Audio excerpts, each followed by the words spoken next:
As the saying goes, a picture's worth 1,000 words, and in our case, a picture will help our experts figure out what is bothering your plants.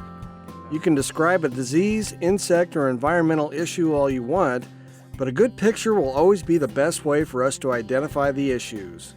It all starts with taking a good picture, and if you follow a few simple suggestions, you could submit better pictures to Backyard Farmer. First off, you don't need to use the flash in most cases. Usually there is enough light from the sun in your garden.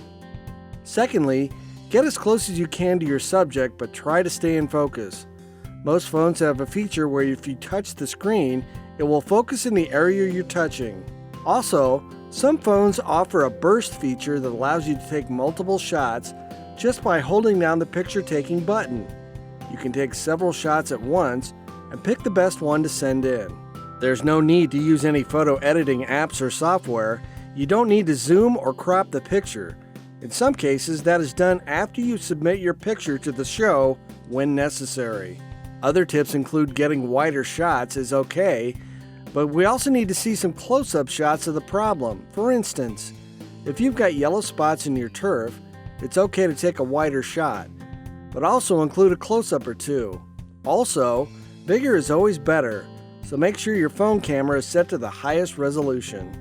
When shooting insects or other small objects, it's always a good idea to try to give them some scale, like including a coin or a small ruler in the picture.